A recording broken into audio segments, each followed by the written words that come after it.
Do that one. Following the chat room. Do that one. Actually, now that before I start, there is no audio to this intro because it's actually our new intro animation. So we have to. And now I'm assuming this is going to work because did I save it? Let's see. I don't know.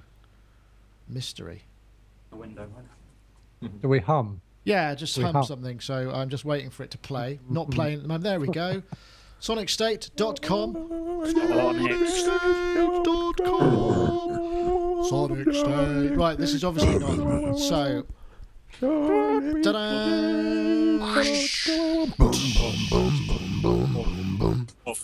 Wow, what about that then, folks? That is, in fact, our new intro animation, which can only mean one thing. It's Sonic Talk, number 386, but also we're going to have a new theme tune competition, which will be running shortly. Details on how to follow. In fact, if you're watching the live stream, there is an entry form below where you can download that video and get on with it. And there are going to be prizes galore from Isotope. So, yes. In the meantime, I want to say thank you very much to everybody for joining us. Also, this show is sponsored by Isotope. We've got a competition entry result for Iris 2, but not only that, if you're watching this on YouTube and you're wondering what the heck's going on, this is a live stream. This is a recording of the live stream. We stream every week, Wednesday, 4 p.m. UK time. We have a live stream and a live chat room. So if you want to get involved and join the large community that's hanging out in the chat room, I usually say Fulsome. I'm just saying large community this week. Then please do. This is also available as an MP3 download via iTunes. Just check out Sonic Talk. So that's it for introductions. Certainly at this point. So now we'll go to who we got here. So I have somebody in the studio. Look who's that. It's Dave Spears. I can prove he's here because I'll put my hand in the shot. Dave Spears, GForceSoftware.com. That's a rubber hand, isn't it? I've had to give him a sort of proxy synth cave. You like this? It's good, isn't it? I can speed it up and slow it down. That's I right. like these flashing lights. Yeah, well, we've got the UTOP lights, haven't we? Dave Spears here to going to film something on the Oddity 2, right? Yeah, tomorrow. Excellent. I know how you are, Dave, because you've been here for a while, so I can ask you annoying you. How everybody else might want to know how you are. I'm all right, yeah. Good, glad to hear. Of all the days, this is one of them. Excellent. One of the comments last week, does Dave Spears ever smile? I don't know, what do you reckon? There we are, there's nearly one there. Anyway, I try really hard not to. Yeah. The Alan Sugar of, without the money. Okay, Dave. Well, thanks for joining us, and we've also got we've got another double up team. What's going on? It's all gone crazy. We've got Gaz Williams and Robbie Bronneman in a kind of mutual lower third action at Robot Studios. Hello. Robbie Bronneman, producer, engineer. No, not producer, composer, MD for Howard Jones, and also host to Gaz Williams, who is a professional bass player and producer too. What have you been doing there? You're looking guilty, you two. Robbie's just played me. Yeah. He's just played me his surround sound mix of the new Howard Jones album, which was remarkable, really remarkable, with fantastic accompanying visuals as well. But the surround sound, you know, you've not gone shy on it, have you? No, no. So it's quite, it really does give you the full wraparound effect. Oh, cool. So when's that available, Robbie? It's coming out in February. It's coming out interactive book and CD and DVD and everything. Yeah, but I think we're going to make the film's going to be available with the surround mix on iTunes as well. I think. I'm not sure how that works, but apparently you can do that. You can get a downloadable surround mix. So did you mix that in Logic then, or is that were you mixing in Logic? Yeah, okay. Yeah, in Logic. Yeah. So are you using those fancy joystick pan channels then? Well, I've been using Air Display on my iPad, and then I've just been putting the surround panners down from Logic onto the iPad and using a stylus. Okay. One at a time then. No, I could have 2 or 3 on there if I wanted to, but yeah, generally. Oh right, interesting. That does sound good. I've not used Air Display on the iPad. I did have it installed for a little while, but then it just kept crashing my video card. There was all sorts of nonsense going on. But no, it's worked perfectly. It's the first time I suddenly thought, hang on a minute, I've got this program. Surely I can use it for that. And lo and behold, I could. Excellent. I'm glad to hear that. Well, thank you for joining us, both of you. And also, we have Mr. Mark Tinley, who's a creative thinker and sound artist over there in the south of England. Can I hear you? I seem to remember that when I tried to do the joystick thing in Logic, I tried to map it to the XY pad on my V-Synth because I thought that would be a clever thing to do. I could just put my finger on the XY pad, and they're completely incompatible because XY and radial versus angle are totally different things. And then I tried to do some clever maths to recalculate one to the other one, and the moment had passed. It's very it's a complex mathematical algorithm to convert one to the other one. It can be done, but it's beyond my brain. It can be done, but only if you've got the time and the inclination. That's right. So I've spent my I was going to say I've spent my whole day importing things from Logic 3.5 into Logic 4X, which means that I have to have about 3 different versions of Logic on my computer to sort of, load it into one, save it back out, load it into another, and save it back out, and then at the end of it, I have to save it again. So I've got sort of 4 versions of every song on my computer at the moment. But what are you doing? Are you printing the plugins you no longer have on your current system to audio? I just don't have them, so I'm creating new environments and looking at all the unlabeled things and thinking, what on earth is that? And the best place to start with everything is to put the MIDI on a piano and just see what it's doing, and then you can sort of kind of guess if it's drums because they're usually mapped to something sensible, or if it's something else. I've got to dig around in my memory and try and work out what I was doing. But that sounds challenging. I've decided any file on my computer that's unfinished and more than 10 years old needs to be deleted. So actually, I've got to load them all up now and go, oh, what is this? Was this finished? What? My worst trait as a programmer is that I don't label anything. Now and that's fine if you're working on an album for a couple of years and you know where everything is and you know what it all is and only you're working with it. But if you give it to somebody else, it's a nightmare for them. And 10 years later, I'm that other person. I'm not the same person I was 10 years ago. And, my memory of what I was doing then, obviously, it's in the grey matter. So it sounds like something for the cold winter nights to keep you occupied. I should really just delete them and just have done with it and go, you know what? I don't know what they are anymore. Delete, throw away. But I have this kind of egotistical vision that I might have created a gem at some point in my life. And you need to check. One day I'll be massively famous and everyone will go, we want his back catalogue, and it will be worth 50p or something. Well, that's a good point. All valid points, I would say. Still, let's move on. Let's get on with our well, actually, the first thing that you saw there, I don't know if I just want to play. Did I say that we've got a new intro? This is the new intro. This was made by Sonic State viewer Stephen Blacker, stephenblacker.com, who is a professional motion graphics person, as you can probably tell by the quality of this. And he's made us a new intro. So we have a theme tune competition coming, as I've already said, but I wanted to say it again and have an excuse to play it. So there it is. Right, but first of all, let's get stuck in some topics. And if any of these videos will actually play, I think that's what I was hoping for. There we go.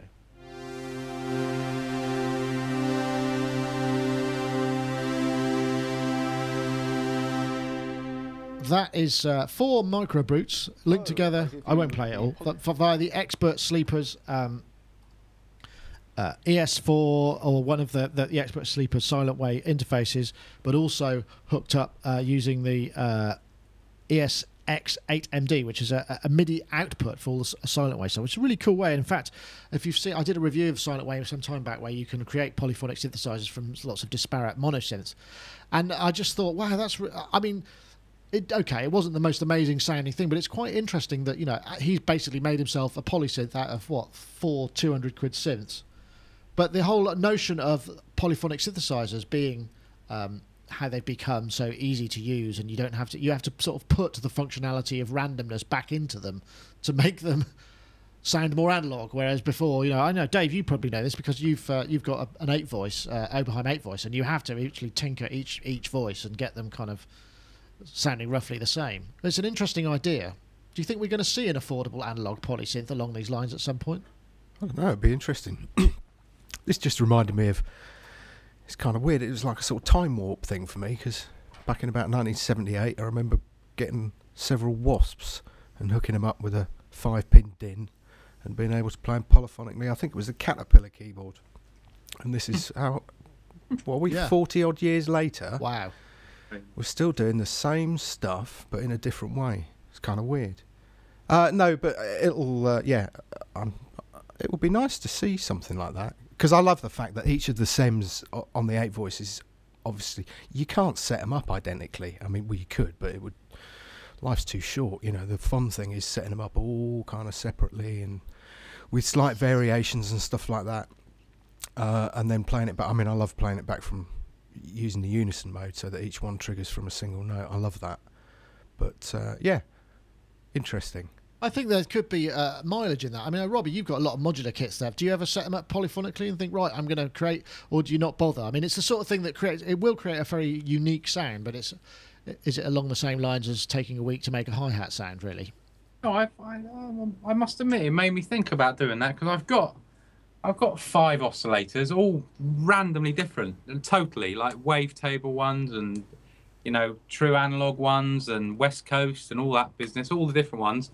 So it would be quite fun to do that. I might give that a go. I've got an Expert Sleepers, so I might give that a go as my next experiment. It's a good idea. I mean, I think that there's also the ability. I mean, the thing about that, if you could map them so that like the lowest note in the chord was always one voice, so you could end up creating specific voicing destinations. So the 1, 3, and 5 of a chord would always be the same three voices, but all slightly different. I mean, all those sort of things are things that could be quite interesting.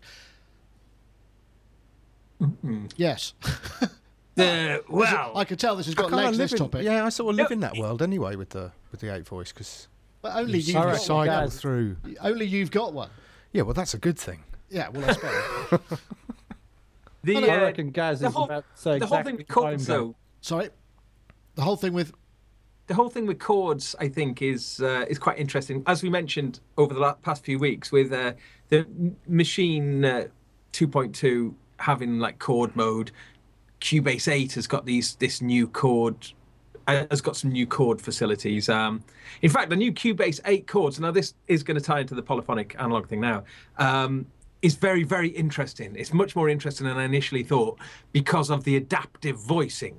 So you can have chords, preset chords, and as you go between the chords, the inversions change depending on which chord has just followed it. So rather than them being like fixed blocks, they're always changing. So the inversion feels like musically interesting. So I was kind of thinking, wow, all this chord stuff, both as I say, Machine, and of course you can do this kind of stuff in Ableton as well. It really got me thinking about just how much polyphonic analog is just the next thing to happen. Again. Yeah. I know what you mean.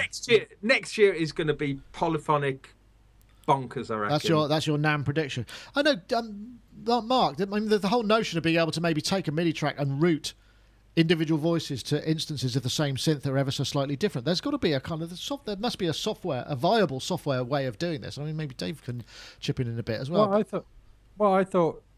I really thought Gaz was going to mention MIDI guitars or MIDI basses. I suppose because so. In a sense, as a controller, I have a multi-MIDI channel controller at my disposal whenever I pick up my MIDI guitar because all the strings are on different MIDI channels.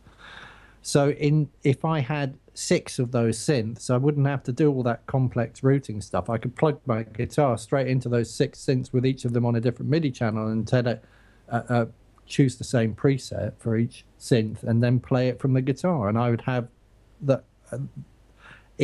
for the MIDI guitar to work, although I need a polysynth, I also need that synth to be able to respond with each voice on a different MIDI channel to make it work. So it's sort of pitch bend range and all that. It's not. I mean, I can't play the keyboard well enough to make that interesting, but I can. But from the guitar, it's.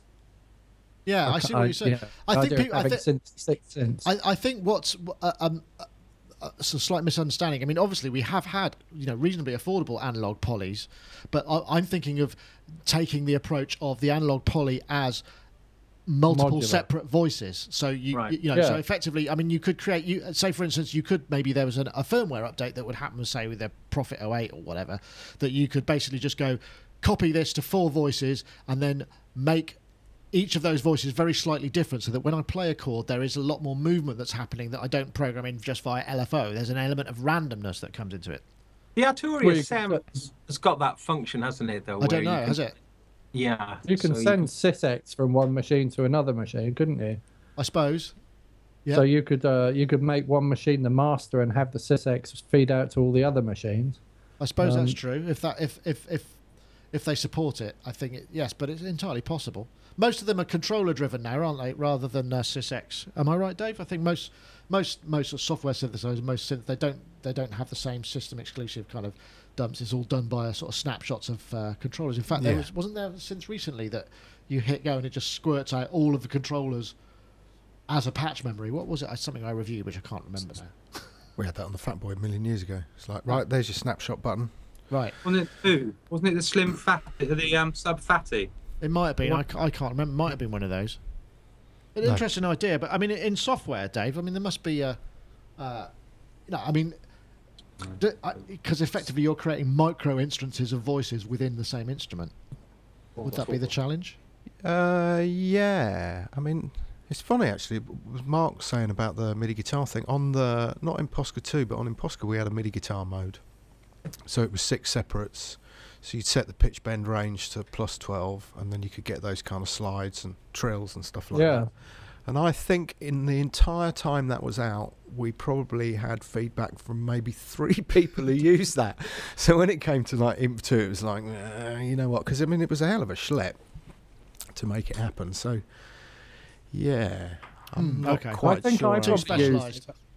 But I've only just got back into MIDI guitar. I've not had one for a while, so it's just as easy to set up 6 instances of it on 6 different MIDI on 6 different instrument tracks in software, obviously. I suppose so, yeah. So it's not impossible to create your own separation or your own channel. I suppose the trick is then.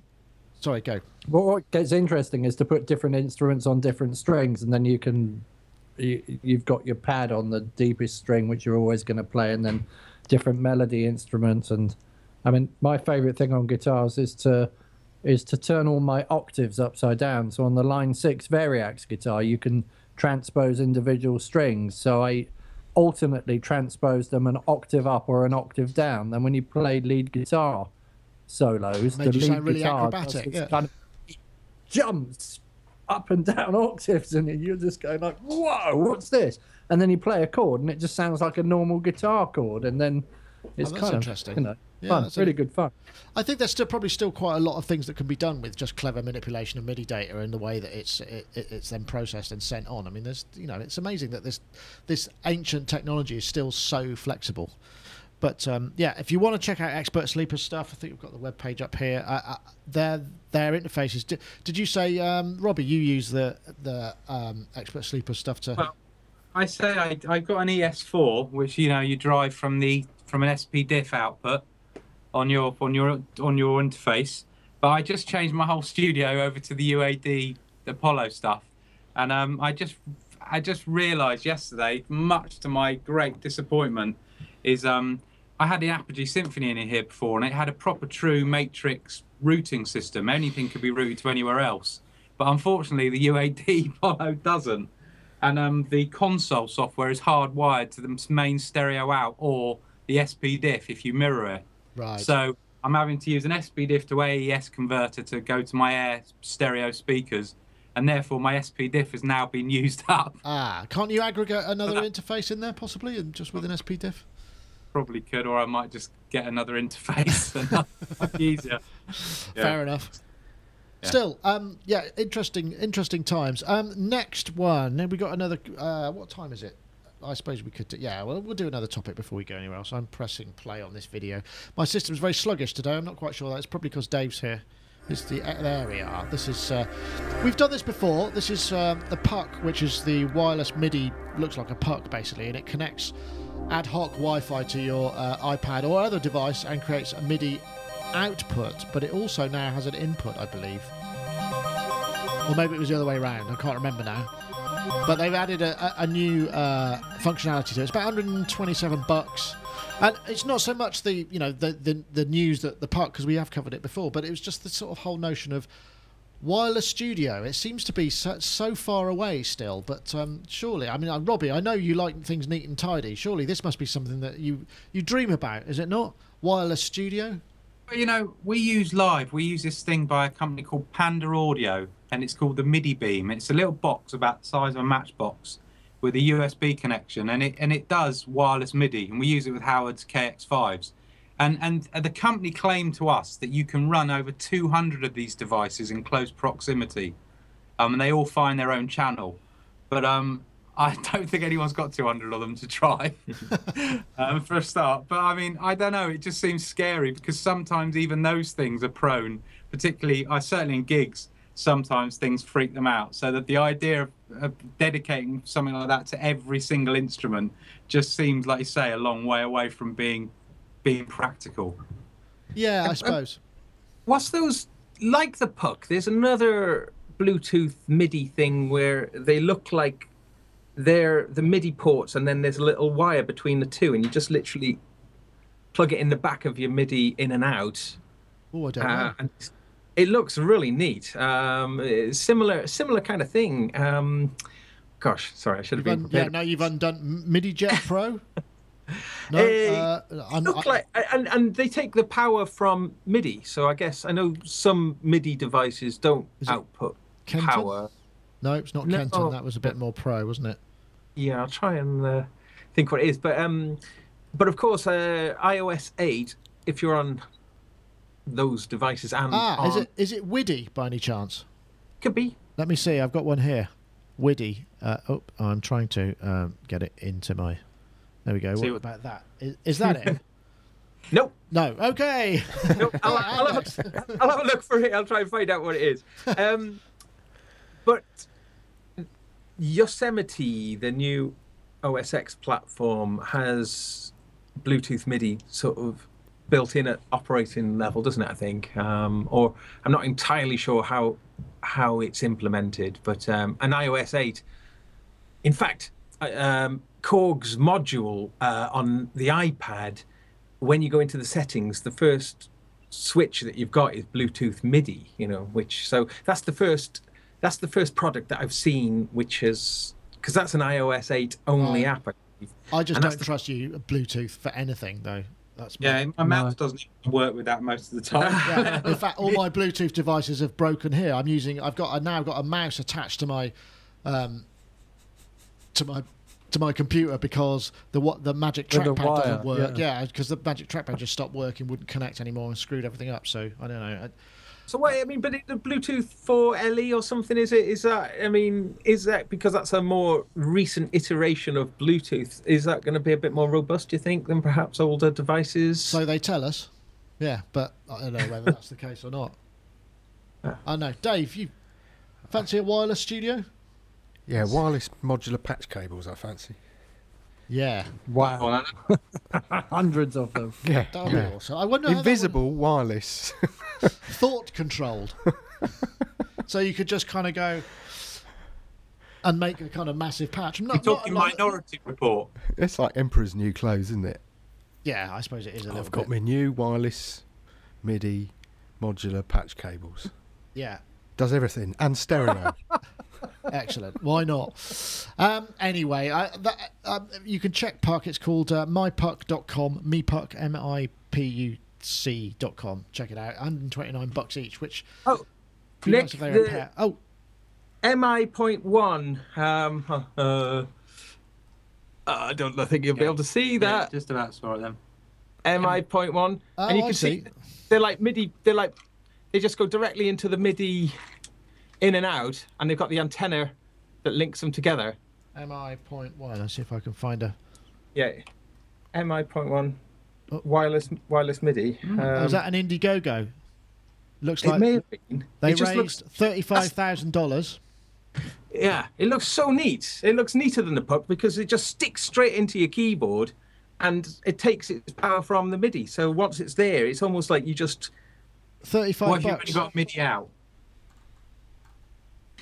What if you only got... Yeah, I don't know. Then you're screwed. MIDI in. Yeah. Okay. MIDI in, like on the microbrew. What do you do then? Yeah, sure. You plug it into something else. All right, let's move on. I think it's probably now time to introduce a note from our sponsors. Remember, Isotope are sponsoring the show, and if you were listening last week, there was a Iris 2 to give away, and we've also got to announce another competition. Well, 2 competitions this week. So if I just play this, you could see just how fabulous Iris 2 is. Iris 2, of course, the latest iteration of the spectral filtering sample-based synthesizer. It comes with 11 gigabytes of sample library. You can get started quickly with hundreds of exciting new patches. All of the packs are now included. Intuitive spectral selection tools isolate specific audio frequencies within a sample and play them back.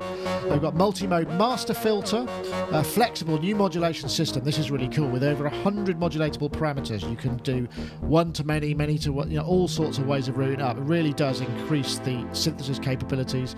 LFO morph and visualize shape changes with a real-time animation. 5 LFOs, 5 envelopes, macro controls as well. Oh, that's a monster. That's just one of the patches. Very nice. Visualizations, you can see the effects and modulations in real time for every modulated parameter. You can see them moving around. Really, really cool. Intelligent zero crossing loop sample selection, so you can easily just chuck your own samples in there. Iris 2, available now. Download a 10-day free trial, isotope.com/iris. And of course, we're giving away two copies if you count this week. So let me see. The last week we asked you to tweet the hashtag. Let me see what it was. I'm trying to remember now. Build your own synth. That's right. And we do have a winner this week. This is the Twitter user at Matt Denaris. And he said, my weekly detox is Sonic Talk. Gaz never fails to make my day. Ooh, there you go, Gaz. You get a name check in the winning tweet. How about that? Awesome stuff. Hooray! So now, actually, hold on. So he needs to contact me, and the Isotope Fairy will then deposit Iris 2 in your email inbox.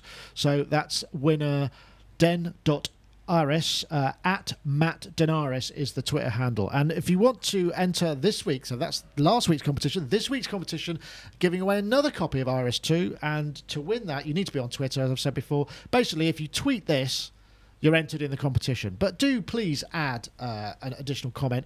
The hashtag this week's competition is 11 gigabytes of samples, because that's what it comes with. That's all of the packs that used to be buying separately. All come now with Iris 2. So if you send that plus a little comment to @SonicNick and @Isotope Inc., then you will be entered for the competition. All good stuff. So congratulations and thank you very much to everybody for last week's entry, and good luck with this week's entry. And of course, we've also got the new added frisson of an extra competition, which is our theme tune. Now, those of you who've been watching for a long time will know that our last winner was a guy called Misty Moo. He's in fact Kent Spong, who is a synthesizer repairman, I think. Well, more than that, but he created the classic choral SonicState.com, which I will... you'll be able to hear if you listen to last week's show quite easily. So now what we have is, if you're watching the show, if you scroll down, there is a competition entry form and a link to the video. And the video is this, which, as I said, it doesn't actually have... If I press play, it'll probably come in. It's very slow, my playback system today, so I've got to press it a number of times. Or maybe it won't play at all. Yeah, there we go. So you'll be able to download this video, which has no audio on it. It's about 17 seconds long. I've tried to make it so that it's cut to a particular tempo. I don't know what the tempo is. You'll have to work that one out. And you can enter that once you've submitted your entry. Basically, what you do is either upload it to YouTube and send us the link, or Vimeo and send us the link, or maybe SoundCloud if you just want to do the audio. But there is the opportunity for you to download. In fact, I could probably go to these... Oh, no, I better not, because it'll start playing back. The competition form allows you to upload up to 5 megabyte samples, which will then go into our competition entry, and you will be judged. You will be judged by our panel of distinguished judges, and we'll decide on the winner. The winner will have the the pleasure of being the intro of the Sonic Talk show for until we do another one, but also Isotope are going to be giving them a big prize too. Now that prize is going to be, let me see, what did they say it was going to be? It's going to be, I've got it scroll down here for this. That's right, it's a creative bundle which includes Iris 2, Break Tweaker Expanded, Trash with expansions, and also Stutter Edit. So if you win, you not only get to be, you know, at the front of the show and name checked and what have you, but you also win all of that stuff too. And I want to really thank Stephen Blacker, who is the guy who did the animation, did a fantastic job. I mean, you know, when people say, oh yeah, I could do that, and also there were several other people who offered as well. Stephen got in first, and I felt it was only fair to see what he was going to do, and it turned out to be pretty fantastic. So StephenBlacker.com, there's his motion graphics show reel. So if you want to check out what he does, or you need any motion graphics, and go to it. I mean, obviously it's so I want to say thank you very much to Stephen. He's been very accommodating. So can I just say something very quickly? Yes. So the old Sonic State theme tune is gone, yeah? And today is Kent's birthday. Oh. So happy birthday, Kent. You've just been ceremoniously booted off of Sonic State. He had a good run. Oh. No, seriously, Kent, happy birthday. Oh, that's very, yes. He's an ace guy. Very much. Thank him for that theme tune. And yes, and do thank him very much. Yes, I'm not sure how long it's going to run yet. I was thinking about this before the show, because I did have to quite hurriedly put this together, because I thought we've only got one more show before Christmas. Then there's going to be a couple of weeks break because Christmas Eve and New Year's Eve fall on a Wednesday. So it's probably going to be before NAMM, but if we haven't, you know, if people still need more time, we might extend it till after NAMM. So just stay tuned for that. But, you know, you can enter as many times as you like. Obviously, you know, legally, don't submit any samples we can get busted for. And by submitting, you're saying, yes, it's okay for you to use my music as the Sonic Talk theme tune. I'm not going to get into writing horrible highness terms and conditions, but that's the sort of gist of it, all right? So go for it. So the competition entry details you find at sonicstate.com/live, where you can watch this show every week. And at the bottom of the page, there is an entry form there and a link to download the MP4 to work to. So good luck, everybody, and go to it. And the standard last competition. Oh, geez, it was so difficult, wasn't it? Amazing. Well, we had a really difficult job, didn't we? Because there was just so many great quality entries. So that hopefully sets the standard for the new competition, or rather to surpass that. Absolutely. Well, I mean, you know, we might get I guess they're not inconceivable, we might get the same entries resubmitted, which would be fine, because they're all so bloody good. I'm going to resubmit mine. Going to resubmit yours. 20 times. Multiple entries are acceptable. It's absolutely fine if you want to. I mean, like I'll probably have to convert mine from some bizarre Logic format that I don't have the plugins for anymore. Excellent. But yes, go crazy and enjoy yourselves. Anyway, let's get on to oh yeah, this one came from Vigaz. This is just mental. Now, I'm not playing the whole video, but see if you can guess what this is. This is an example of said phenomenon.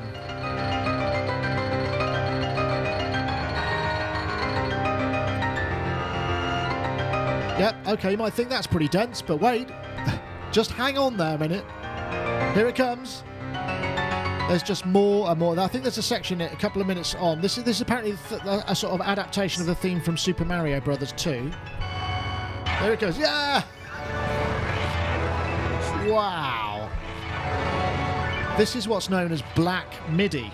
Not Black Friday, Black MIDI. It's this sort of challenge to create such a dense MIDI pattern that you can't see any space between the notes. So therefore, you know, if you're looking in monochrome, it would just be a black screen. And it's a really bizarre phenomenon that sort of seems to have come out. Mainly seems to have come out of Japan. It's sort of people have been making music for video games, and this sort of notion that you can kind of create. It's basically. It's trying to create as dense. If I scroll to I've got a Wikipedia entry here. These are the sort of patterns. So sometimes you might even make the notation look in certain ways, just to sort of for a aesthetic kind of point of view. And there are loads of examples of this. It's really interesting. Gaz, you spotted this one. What was it that sort of piqued your interest mostly? Well, a friend of mine called Frank sent me a link through saying, "Have you seen this?" Which I hadn't, and you know, it is one of these bonkers things, and you know, people trying to outdo each other by, you know, how many million MIDI notes, you know, in the millions of MIDI notes within a few minutes, and like how many, you know, I think the standard seems to be to display the keyboard, the whole 128 available MIDI notes, and to try and get as many of them in, both in terms of in octave ranges, but also really tiny notes, really, you know, what is the smallest a MIDI note? 128th? Depends what the resolution of the sequencer is, isn't it? Right. Yeah. What's the theoretical? What's the 384 ppqn was something I remember. Yeah. So that would be 999 BPM. So if you did 340 possible note events in a quarter note. So if you speed that up to a high tempo, that's a pretty dense amount of MIDI you can get. Isn't it 384? But it's 384 times 4, isn't it? Yeah, per bar. Multiplied by 999 BPM. Yeah, let's go. That sounds pretty promising. There's some funny things within Black MIDI as well, though, that when it's maxing your computer out and just you know, everyone's like, yay, you know, great, sort of those bits are kind of it's like overclockers, isn't it? Yeah. People want to overclock their processors just for the hell of it. Just for the hell of it, yeah. I think we should spearhead a counter revolution called white MIDI, where you have as minimum amount of notes as possible. Or none. None, yeah, clear MIDI. What's quite interesting, that video is posted by a chap called Jason N, and just to give you sort of an idea of what perhaps drives the thing, there's this great quote. It says, "So, who wants to see a MIDI file with, I think that's 536 trillion notes?" There you go. And I think he said that this took some time to make. Most of it was compressing the tracks into the archive.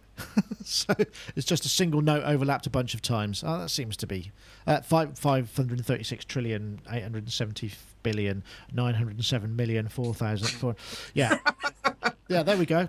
So we're going to have a polyphonic analog that plays that then. Yeah, why not? A great idea, that, Mark. I guess this is something that might appeal to you, how to break your sequencer, get it to. But do you think there are any limitations to what can play it back? Because I mean, I was quite surprised that some of that stuff could even play back.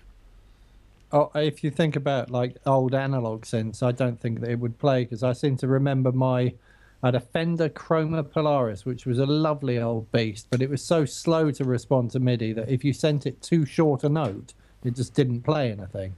And I think that's kind of probably common of lots of analog things. If you sent it that little tiny blip, it probably just wouldn't even recognize it, because the clock speed of the receiving MIDI thing is going to be of a resolution that blip might fall in a hole. I see what you mean. As your head in the chat room says, so the Sonic's theme tune is going to contain a couple of billion notes now. That's not a bad idea. Your black MIDI submissions are completely. That'd be quite challenging to create. But actually, no. It reminds me. Didn't we see? It was a couple of years ago that there was a piano that had been. You could feed audio into it, and it would play all of the notes to create speech. So the piano would speak, but it would do it by creating just all the harmonics. So you create these massive additive waveforms, effectively. So I'm guessing you could use Black MIDI in that way to kind of create these meta speaking. That would be really interesting. That could be quite. I mean, I'm sure. Has this concept not come from the idea of the Black Page, which is the musical kind of the thing that people are always scared of, and that Frank Zappa was sort of famous for creating a black page that he put in front of musicians, and it was so unbelievably complicated to play that nobody could just sit down and play it. And that's all kind of orchestral musicians' biggest fear, that they're going to be presented with a black page and not be able to play. That's interesting. The origin goes back there, doesn't it? Conlon Nancarrow. Yeah. Do you know him? Have you ever heard of him? No. He was like he was like the Aphex Twin of his day. He and his in the 1940s, and he was using player pianos, and he was making these unplayable scores using player pianos just to do the most ridiculous and it's very similar to Black MIDI. Sounds like Black MIDI, some of it. That's interesting. But it's quite an interesting thing that he was sort of taking that fairly sterile thing of the player piano and just turning it into this insane. I mean, and his music, Conlon Nancarrow's music, is. Oh, I'll have to check that out. Thank you. Crazy. But I reckon he's the founding father of Black MIDI. That's a good call, Dave. Is there a theoretical limit to the speed at which you can re-trigger analog synthesizers, let alone the actual kind of So I mean, for instance, your .com synthesizer sequencer, can it not go past a certain clock rate, or can you just get it up to sort of audio rates and then trigger those notes, or is it down to it's got a limit, but the limit is taste. Yeah, I was going to say, yeah, exactly. Like, you don't want to go any faster than this. I really enjoyed this. It reminds me of my old house, which was in a terrace. It reminded me of listening to the neighbour playing her piano through the wall quite a lot. And we'd be watching some kind of incredibly dramatic film, and then all of a sudden it'd be... It sounded like Keystone Cops on acid. Well, on speed. And acid. So, I'm just wondering whether there is a limit, because if you think about the time it takes for the waveform to the cycle to kind of complete, it would have to be notes above a certain pitch. You couldn't go too low, because certain sounds are just not going to...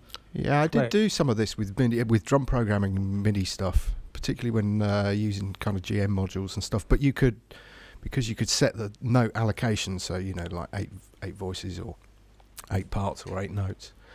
If you really reduce that down, and then you did really rapid, I played you a little bit earlier of that kind of Spring Hill Jack, buzz rolls, doing stuff like that. Yeah, and you could kind of emulate it through MIDI that way. Ah. I really enjoyed it actually, because by putting certain accents in certain places, you can build up some quite interesting rhythmic and dynamic passages. Interesting. Happy Fun Team and various other people in the chat room have been contributing on the Zappa story. Apparently he used to do it for drummers when he was auditioning drummers.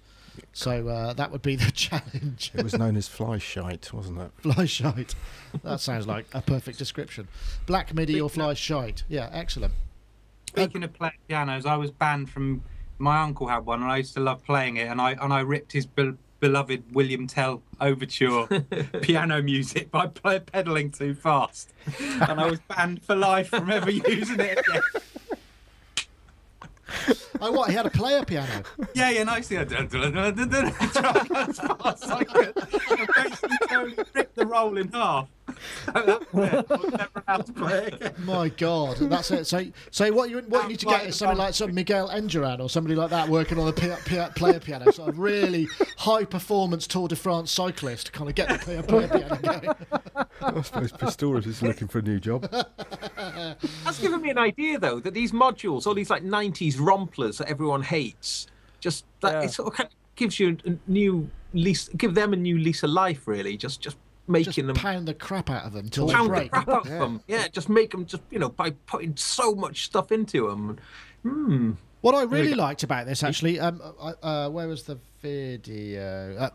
What I liked is this is the interface. If I play it again, I want that. I don't know. I've never seen that. What bit of software is that? That looks great. So you can see it's like a kind of lo-fi version of, we were talking about the new waveform displays coming down the channel strips in Cubase. It's like a kind of MIDI version of that. I like the look of that. That looks fantastic. I think one of the exponents of Black MIDI had created that, and then lots of people now use that. It's become a standard, I think, for Black MIDI. You're not going to be doing Black MIDI on an Korg M1, are you? Or Roland D50. Can you imagine trying to do that on the internal sequencer of the Korg M1, where if you had any pitch bend at all or aftertouch, you just fill up the entire sequencer and it would stop working. There you go. That's my contribution. David's going. Actually, what Dave? Black you've got Christmas. If you unplug one of those cables, because I don't think people can see what was. These are the. If you pull the other end of the cable. I want those cables. They're lighting up cables. Ooh. Yeah, look. So that basically they light up in 2 poles. Look. So Dave, you can't see that. If you turn. Do that one. Yeah, do that one. I really want those cables. U-bot, isn't it? Yeah. Oh, I really want those. Well, how are they powered?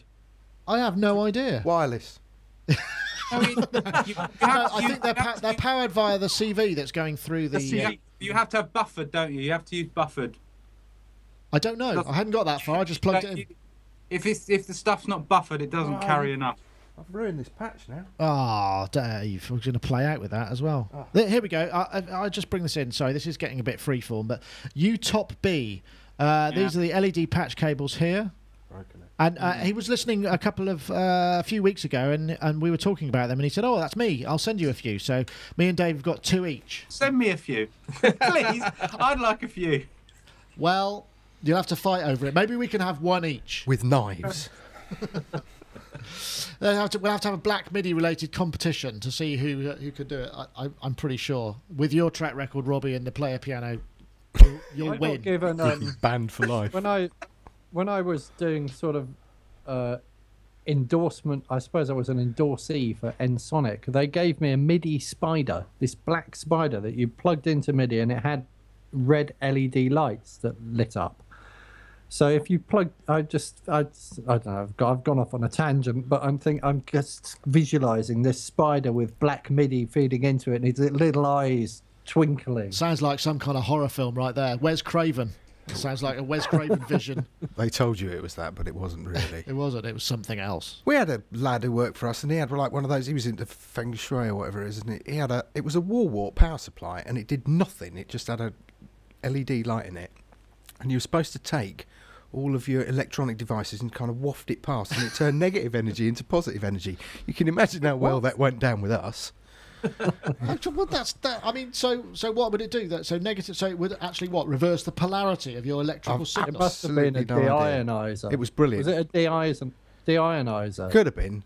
He got very short shrift, I can tell you that. No, it didn't have anything. It was just like a wall. I was like, dude, this is like the best scam in the world. It's a wall wart with nothing except an LED in it, and it's supposed to change negative vibes. I had a positive deionizer that you plug into the mains, and it had 4 little metal prongs on it, and it was supposed to take the positive ions out of the atmosphere and turn them into negative ions. But it was a cream-coloured thing, and I'd plug it into the mains in the studio, and then it would just go grey, and it would be covered with this thick, weird, grey, gloopy stuff. And if you put your fingers on the prongs, it had like about 15,000 volts coming out of it. So you get a massive shock from it. So I'd occasionally reach over to grab something from behind the mixing desk and go, ow! So it was a dust collector. Yeah, basically. I never felt any better from using it. I always used to feel muggy in Warren's house because we were in the dark all the time. It was like being in a New York nightclub. It was permanently. So it was always dark. Maybe the polarity was switched wrong on it, so it was actually just making everything worse rather than making everything better. Worse, yeah. It was a worserer. That's it. That sounds like some sort of bizarre FBI kind of counter surveillance sort of team thing where you put it in a room full of people who are doing bad things, and they all just kind of get really miserable and have to go home early, so they can't finish what they're doing. You know, it's a very benign, perhaps, way of undercover warfare. I don't know. I've just had a stupid idea. No. You know those. You know those things you can get where you can put your internet through. You plug it into the wall, and then you can use your home wiring to. Oh yeah, I've got one of those. At yes, I know that. Yeah, I know the things. Could you have something that you could somehow send clock through them into your house power, and then plug in somewhere else, and so you could interface modules across rooms and across. You'd have to have very long arms, though, Gaz, wouldn't you? Sounds very. So you could get clock from your power, so you can plug things into any power point in the house and get your clock, your gates, or. I'm sure. You know me and Raspberry Pis, but I'm pretty sure there could be some way of doing that. If you're sending, because you can send Ethernet down it, you just use Ethernet into something that then takes the clock like the RTP MIDI, which runs over Ethernet, which is what we use here quite a lot, and it's something that's the iConnect MIDI 4 uses it. You can plug an Ethernet cable, and you've got basically a remote MIDI patch point that you can use. So I'm sure that would work. Sort of, somewhere along the line. I'm not sure whether the development costs would offset the actual potential customer base. But, good idea. It would just play havoc with your washing machine's kind of cycle as well, as it starts to kind of synchronize with your modular system. We could use it the other way, have your washing machine triggering. What would you use it for in the bedroom? Oh no, you could have absolutely everything in time. Yeah. Yeah. Perfect sync. So your washing machine would be in time with the clock upstairs, with the low pulsing modular beat, and also you could have it. What else? What else causes? You could, and maybe you could tune the hums of everything to create. Well, Robbie was saying private bedroom stuff. Yeah, your private bedroom things could be pulsed. Yeah. I don't know, it's almost like one of those kind of milestone Sonic Talk episodes where we all get pissed, except we actually haven't done that at all. What's going? We go very far. It's always Dave. Whenever Dave comes here, he's always a very bad influence on me. Or it could be just the fact that we've got the exciting new theme tune compo. Did I mention that? Which you can enter. So I'm very, very pleased with that. In fact, I'm almost as pleased with the fact that I've created this fabulous submission system that will interface with Google Docs and stuff. If you've never checked it out, folks, jotform.com allows you to create a form that you can link to all sorts of stuff, and it'll just, so you could link it to email sign-ups or sending emails or sending you files, your Dropbox, all sorts of things. It's really actually quite cool, but probably not of much interest to people who are interested in music technology, possibly, which I believe this show is about. I think so. Anyway, okay.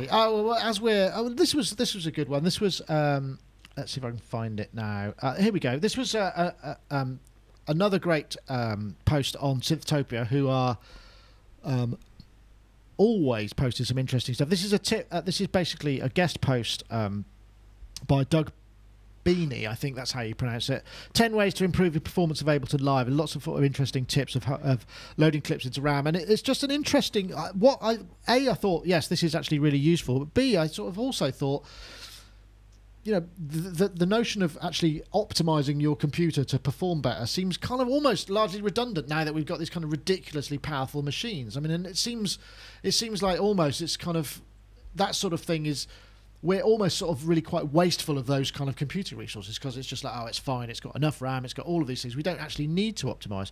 I don't know, Mark, do you find that you kind of optimize things, or you just kind of pile them on and get on with it? You've gone quiet. I don't think I turned you off. I've muted myself because I'm brilliant at sound engineering. So we've heard. Well, now I've unmuted myself. I don't know. I read through the article and all those things seemed pretty obvious to me, and I was sort of thought, would I do any of them? I think freeze tracks is something that I might do, or buying more RAM. Buying more RAM's always good. But when I'm working on stuff and it's the first thing to do is to, once I've started playing all my parts in or singing all my parts in, then increase the buffer size, because it starts to. Once you've got a few things running, my computer starts to slow down and I need to increase the latency. And then I start freezing things when I have too many plugins on things. I'm not sure about... And you know what? There's one piece of information in there, which was the idea of putting reverbs on sends and returns. And I almost never do that now, because what I find in most of the audio programs I use, that is, as soon as I set up returns on things, then latency starts to move away from me. And I find if I'm playing a guitar through a computer and I've got anything much larger than 64, I can feel it, and it all starts to feel really weird. And I've noticed in Logic, I think it's Logic 8 or 9, when I put buses on with reverbs on and then send things to those reverbs, I suddenly get this huge latency, because everything tries to compensate for the fact that there's these big reverbs on things. So I don't put things on sends and returns for that reason. And I might do it right at the end in a mix, but I wouldn't do it to save performance. But I do freeze tracks to save performance. No, that's interesting, because I know, working on various sessions, my kind of background is live engineering to begin with, then studio, when you'd only have like outboard units, so you'd have to bust things and do with return tracks.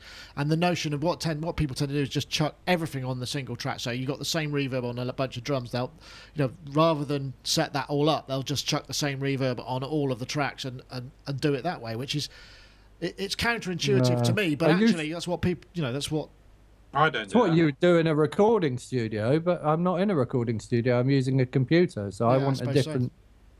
I want different reverbs on. I don't want that latency thing to happen anyway. So No, I suppose definitely that starts to happen as soon as you do returns. Dave, do you do it the old school way, or you just fling everything on the track as you need it? I don't need to. Yeah, that's what I suppose that's the conserve point, don't need stuff. Because I only use a drum kit. No, I don't. I didn't look at this topic, to be honest. I was more interested in the slightly more entertaining ones. Well, okay then. Back to you in Studio 2. How about you? I mean, Robbie, you say you do things the kind of the old school classic way. Well, I do them because I quite often set up quite complex effects chains that I want to automate, and I want, perhaps groups of synths or stuff to be kind of processed together by these chains, and so I use the sends for that type of thing.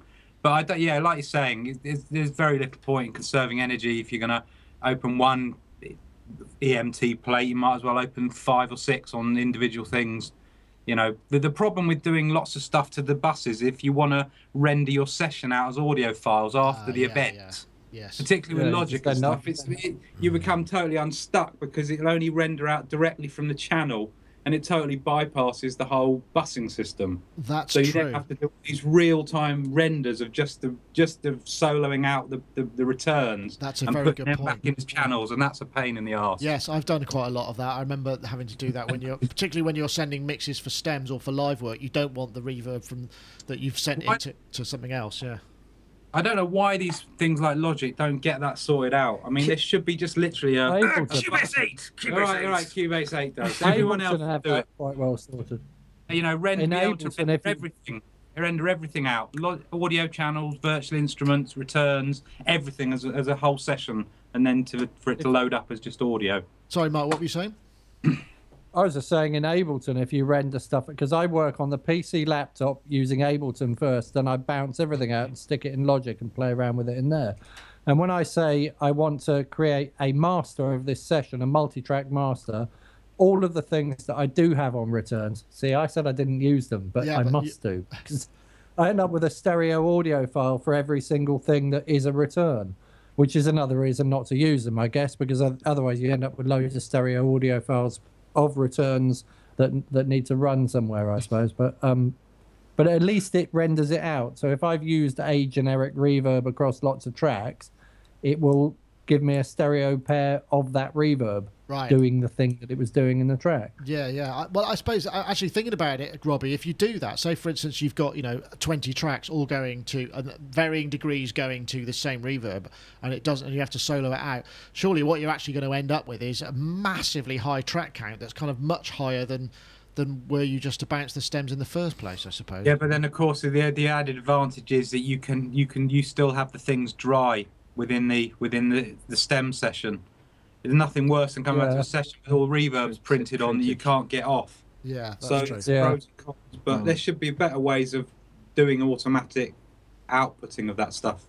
Yeah, sounds like a complex set of logic and rules. I don't like having too many reverbs, so I want generally one reverb usually and have everything go into that same reverb to give the sense of the same space. And I think once you start messing with lots of different reverbs, and I like to play with the reverb, I like to have lots of things going into the same reverb, and I like to spend quite a bit of time with the parameters of the reverb and getting the space so, right.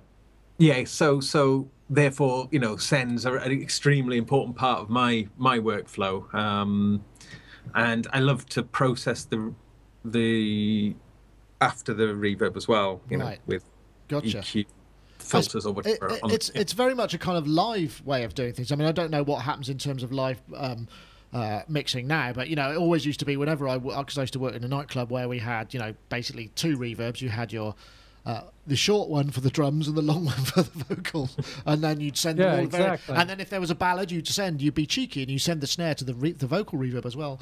Ooh, yes, exactly. And that's the way it always used to work, which is really old school, but I suppose that's where it comes from, isn't it, Mark? Yeah. I mean, I used to do exactly the same thing. I had a Rev 7, an R1000, and a delay. Woohoo! Yeah, and you get a delay as well. Yeah, there, of course. Yeah. And then, but yeah, it's interesting how that's all sort of changed so much because the resources are so sort of available. Anyway, last topic I have here. I'm just going to try and find the. Oh no, this was the expert sleepers thing, which another expert sleepers thing was this new device that's announced called the Usamo, which is essentially an audio to sample accurate MIDI output, which generates sample accurate jitter-free MIDI output from an audio input. And I thought that sounds useful, and then I was thinking, actually, what can you use that for? What is the sort of thing that you would use it for? I guess it was clock. It generates clock and song position pointer. And I was wondering, I mean, it seems like a clever thing, but what would you use something like that for? I mean, Dave, you don't ask me. I didn't look at this topic in any real detail. You did. You told me. I told you about the Acme one because that's the only one that I'd actually done some research. Yeah, no, I was at Daniel Miller's and he showed me that, and I went, "Oh, if you've got it, it must be brilliant." So I want one of those. I guess you could send it a click from a drum machine or a pulse from a drummer, and it could drive your whole rig or something. I don't know, Robbie. Jazz, can you think of any uses for it? I understood that. That's just a repackaging, isn't it, of the expert sleepers technology that you get in the modules and stuff. Where that's what my thing does. You get sample accurate MIDI, sync down the SP diff. It's generated via audio. It's the same thing, but it's just in a standalone box, isn't it? Oh, okay. No, I don't know. That's what I kind of understood it for. If you need a really critical, times critical MIDI clocking source, that's the way to do it. Right. Okay. And I guess so. But it would be variable if you were sending it like a tempo that was drifting, from a bass drummer or whatever, or a drummer or something. I'm guessing. Human jitter. This is just nonsense, isn't it? I don't know. It's got to be nonsense. How can it be sample accurate? It's impossible. It's not possible. Well, it is because I've used the expert sleepers unit. And when you see MIDI, how could it be sample accurate? Oh, because it lines up. MIDI has MIDI has a baud rate of 31,250 bits per second, and if I was working at 44.1 or 44,100 in my computer, then that's a baud rate of 705,600. So how could that be? How does it make sense? Maybe it's to do with the start event, so that the start when you line things up, they're absolutely bang on the point at which they were generated because they're triggered. Well, all I'm saying is that MIDI isn't as accurate. No, well, that's true. Is it? So unless you're going for no, it doesn't make sense. Robbie, what's the net result of what you were saying then? What does it actually give you that you need? So, for example, if I use the MIDI in on my for instance my Polygamist and use that as a MIDI to CV right converter, and I've played parts in and sequence parts from the computer, and then I did this whole experiment where then I print it back in, and then I'd run the same pattern through the expert sleepers. There's much more consistency with where the notes fall. Right. Okay. There's none of that sort of drift. Yeah. Different positioning. It's absolutely, they're all on the money, all the notes. I suppose the thing is because MIDI's serial, then you end up with queuing, and whereas if you've got a much higher clock rate for the MIDI to live in, then you don't get the queuing and all the events hit when they're supposed to. Exactly, and it works really well for syncing up like the Metropolis. It works much better. Again, I did the same experiment, trying to clock from just a generic MIDI coming from something else through MIDI CV, and it works so much better. Oh, that's interesting. Okay. Well, and this Acme 4 also gives you the ability to drift and swing the clocks as well. So that's quite handy because swung clock and is quite difficult to achieve. And so you have to do that with electronics, as far as I understand, certainly in the analog side. So this is obviously what this thing would be used for. So you could actually tinker with have a clock source that was solid and then maybe drive something else off it that you wanted to swing a little bit, so the pulses would be have a different feel. That would be kind of interesting. Or swing a sequencer that was just taking a straight clock source, you could get it to swing. Is that the right understanding? You were nodding there, Dave, so I'm guessing I'm on the right track. Yep. Excellent. So it does have use. Excellent. So we've put the world to right there. So it's about time we got onto our last topic, which is the let's see, what's in a name.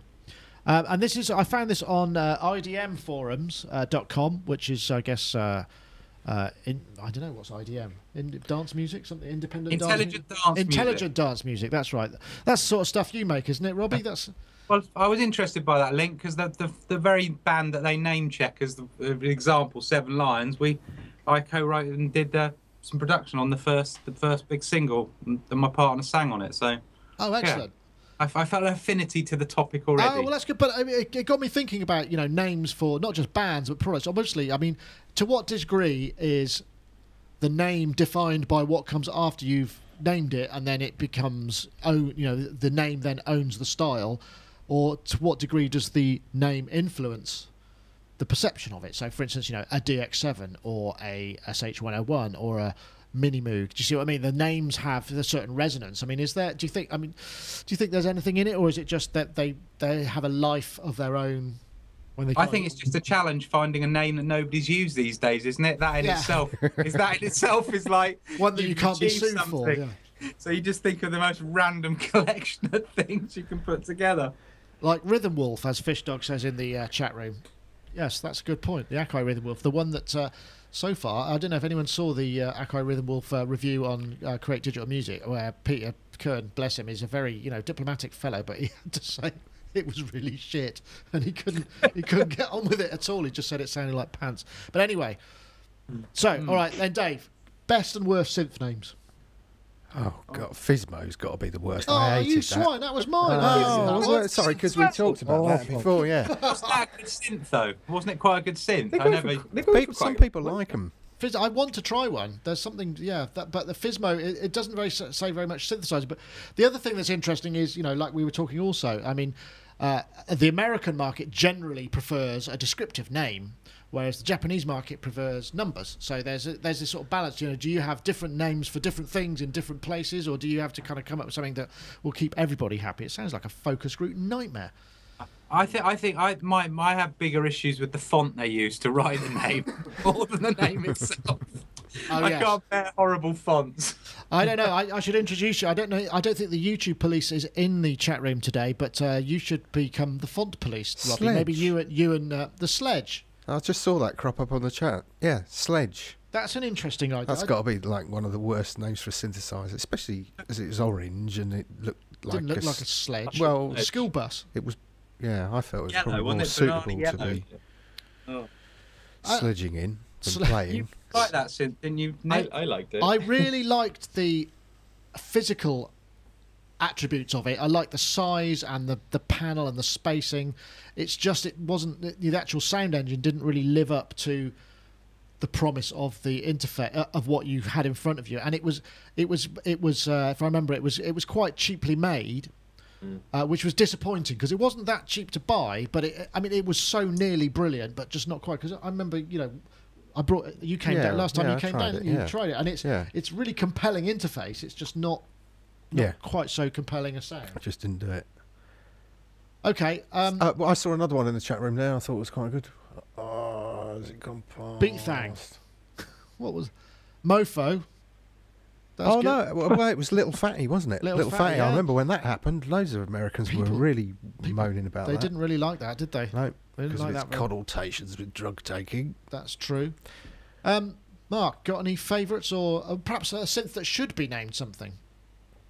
I mentioned my favourite earlier on. I had a Fender Chroma Polaris, and I just like the sound of it. And I like the sound of the synth, but I also like what this kind of Polaris thing the word Polaris implies. I like all the ones that are named after planets, intercontinental ballistic missiles. Yeah, and I like wow. I like synths with numbers as well, and things like Lyricon. There's I don't even know what a Lyricon is, but something about Lyricon, it just sounds like it's going to do something really amazing. And ARP is clever because ARP sounds like harp, so it sounds like something we've had before as a musical instrument, and then I don't know, it just seems clever. Yeah, we had one in development, and it was called the Rear Synth, and it was REA, but it stood for. It was actually we didn't particularly like a female who was working in the office at the time, and it stood for rapidly expanding arse.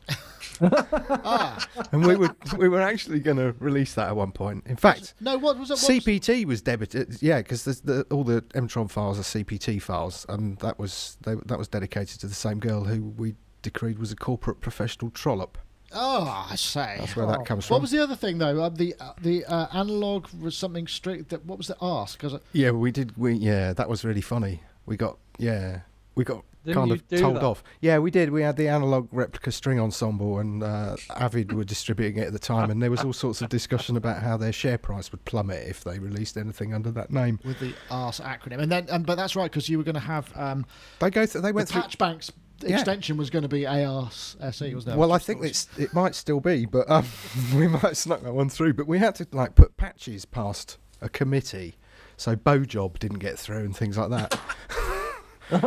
Which I thought was a fantastic name. There was loads. I'm going to get into so much trouble. No, well, okay. Well, we'll stop there. But what about Gaz? Have you got any favourite synth names or? I like Streichfett. I think it's brilliant. I think yes, it's old school, isn't it? It doesn't translate. I love it. I think that the way it translates badly makes me like it even more. And I am strangely craving it as well. Look at that. It's merging into the background. It's got exactly the same purple on it. I've got them as my background light. Isn't that amazing? What a I like my favourite synth name is the Hartmann Neuron. It's very exotic and that's nice. Sciencey and Andromeda's another nice one as well. Yeah. I don't know if anybody remembers. Was it a Monty Python sketch where there were certain names that were Woody or Tinny, and there are certain words that were okay because they were woody and they had a kind of substance to them, and I suppose there's a similar kind of feel to if a synth name has something which has a name that conjures up a kind of a fatness of sound or whatever. So you wouldn't have a kind of I don't know, like say a Moog Skinny, would you? Because it would just sound really kind of like disappointing. Yeah. Or like the Casio tone. Casio tone. I liked that. I don't know whether there's something about Casio tone. Definitely. Some of those synths are really good. Actually. Absolutely. The ones with resonant filters on it. Good. The Moog Woody. That's the Iris sounds like a station wagon, though, doesn't it? It does, yeah. It does, doesn't it? The Erector. Okay, right then. I can tell I need to probably stop the show before things get to descend into end. Oh look, that's a good one. Akai Timberwolf. I like that. That's a good. Anyway, there's so many. The Moog Semi. That is awesome. There we go. I'm just sorry. I got to put it. That is. Your chat room. They're all coming. The chat room are just we've unleashed the beast. That's terrible. Well, you'll have to. I guess this is a good point for me to say. Of course, if you wanted to join us every week. We stream live 4 p.m. The chat room, sonicstate.com/live. In fact, remember, if you want to enter the competition, if I press this again, it might play. Then you will be able to compose the theme tune to go along with this animation, which I'm hoping will play if I press the button enough times. There it goes. So this is our new animation from Stephen Blacker. I want to thank him so much for putting all that work in. It's really fancy. There it is. So you can basically compose your music to that. All you have to do then is go to sonicstate.com/live, where there is an entry form and you can enter away. And as I said, make sure you got the rights to the music and you're happy for us to use it, because we don't want to have to employ lawyers and stuff. We just haven't got the money, frankly. But if there's any doubt as to whether or not you've got like a really obvious sample in there, I'm afraid we might not take it as an entry. So just bear that in mind, because we would hate to see your work go to waste. But with that, we also say thank you very much to Isotope for sponsoring the show. And remember, you can win as well as, if you want. Can you imagine you could win the competition, both competitions at the same time? Iris 2, if you want to win that, you have to tweet this, plus a little bit of extra something else. Hashtag 11 gigabytes of samples. That's 11 GB of samples. At Sonic Nick, at Isotope Inc. to win a copy of Iris 2 from the Isotope Fairy. So I want to say thank you very much to everybody for joining us. They're still at it, the Mighty Moog Klingon Uranus. Look, they can't stop now. Stop it, you guys. I'll have to shut the chat room down. We'll get busted for some reason. Anyway, so thank you very much for joining us. I've got a little funny story to say about that. Oh, go on then. Before we My child yesterday in the pantomime at school the fairy came on stage and she said, "Where do you think I'm from?" And one of the children said, "Have you come from Santa?" And she said, "No." And my son stuck his hand up and she said, my son stuck his hand up and he said, "Have you come from Uranus?" And that the whole place in fits. Excellent. Was that a bit of ad-libbing? Yeah, I think Nice. it was. Yeah. So, Nice work. Got a live wire there. Anyway, well, with that, Mark Tinley, very we'll say Very goodbye to smart. you first. Mark Tinley, marktinley.co.uk. Thank you very much for joining us this week. It's been a pleasure to have you. and a pleasure to be here, in fact. Yes, thank you very much. Good stuff. Thank you. And also, we'll say goodbye to Gaz Williams and Robbie Bonham together, united by a lower third. Look at that. Looks like Gilbert and George. Gilbert Sullivan. Did I ever tell you about when we were doing remixes, we actually got approached to do a remix from Gilbert O'Sullivan, who lives around here somewhere apparently. Does he? Yeah, I never got the demo though. I don't know what it was I like. thought it was two people. No. That's Gilbert and Sullivan. Oh, okay. I thought it was a different thing. Different. They did operettas. Gilbert Sullivan did quite saccharine kind of Nothing cheesy rhymed. pop It's songs. brilliant. Anyway, Gaz Williams, thank you very much for joining us. And Robbie Bonham too. Hope you continue to have much luck, whatever it is you're doing in the privacy of your own studio there together. But thank you for joining us. And finally, Dave Spears. But be Mr. so Bar, spoiled. no, you can take the bar humbug off. Yeah. Thank you very much for joining us as well. Christmas Well, yet, join is me. it? Thanks for coming in. Oh, Yeah, look, thank we you. do it Look, kind of yeah, like we'll break the look, third wall hey. down. Excellent. So anyway, that's it for this week. Remember, enter the competition, sonicstate.com/live. Go to it and yes, enjoy. And we'll see you. Oh no, I'm going to do it again. I'm going to play you out. This is what you need to do the theme tune to. If I play it, there it goes. Just imagine like there's music here which you're going to compose and we'll put down. You just download it and you do it yourself, and there you go. And then we get this final hit point that goes ta-da, or whatever it may do. There we go. I was just going to say, Nick, if we all go around to somebody's house